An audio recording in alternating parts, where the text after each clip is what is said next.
Hi అండి అందరికీ welcome to all in one eight vlogs. ఇప్పుడైతే మనం కోడిలోని ఎంతో రుచికరమైన లివర్, కిడ్నీ, హార్ట్ ఇలా ముఖ్యమైన పార్ట్స్ తోటి ఫ్రై చేసేద్దాం. అసలు ఇది ఎవరైనా ఒక్కసారి తిన్నారంటే సూపర్ అని చెప్పకుండా ఎవ్వరూ ఉండలేరు. ఇంకా లేట్ ఎందుకు, మరి తొందరగా చేసేద్దాం, వచ్చేయండి.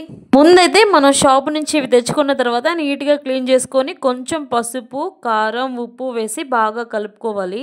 ఏ నాన్ వెజ్ అయినా సరే అండి, ఒక్కసారి ఉప్పు కారం కలిపేసి బాగా కొంచెంసేపు పక్కన పెట్టాలి.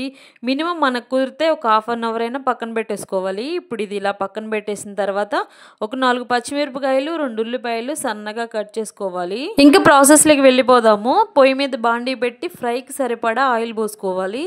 ఈ సన్నగా కట్ చేసుకున్న ఉల్లిపాయలు, పచ్చిమిరపకాయలు అందులో వేసి బాగా కొంచెం మంచి కలర్ వచ్చే వరకు ఫ్రై చేసుకోవాలి. ఈ ఉల్లిపాయలు మీడియంలో ఫ్రై అయినప్పుడే కొంచెం 1 స్పూన్ అల్లం పేస్ట్ కూడా వేసుకోవాలి.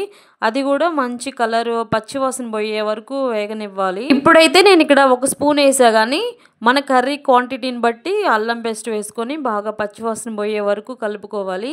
ఇంకా తర్వాత మనం ముందు ఉప్పు కారం కలిపి పెట్టినాం కదా, ఆ కూరను కూడా వేసేసి బాగా కలుపుకోవాలి. చూడండి, ఇలా కలుపుతూ ఉంటే అందులో ఉన్న ఎక్స్ట్రా వాటర్ అంతా ఇనిగిపోతుంది. ఆ వాటర్ ఇనిగిపోయిన తర్వాతనే మనం కొంచెం వాటర్ యాడ్ చేసుకోవాలి. వాటర్ పోసిన తర్వాత మళ్ళీ ఒకసారి నీట్గా కలుపుకోవాలి. ఆ తర్వాత మూత పెట్టేసి మగ్గనివ్వాలి. మనం ఇప్పుడు చేస్తుంది గ్రేవీ కర్రీ కాదు, అంటే ఫ్రై లాగా చేస్తున్నాం అనమాట. అందుకే నేను కొంచెం వాటర్ పోసిన. మామూలుగా కర్రీలాగా కూడా చేసుకోవచ్చు. ఇది చపాతీలోకి, రైస్లోకి చాలా బాగుంటుంది. ఇప్పుడైతే నేను మంచిగా ఫ్రై చేస్తున్నా, అందుకే కొంచెం వాటర్ పోసిన. ఆ వాటర్ ఇనికేసరికి కూర కూడా ఉడికిపోతుంది. కూర ఉడికేలోపు మనం సన్నగా కొత్తిమీరని కూడా కట్ చేసుకొని పక్కన పెట్టేసుకుందాం.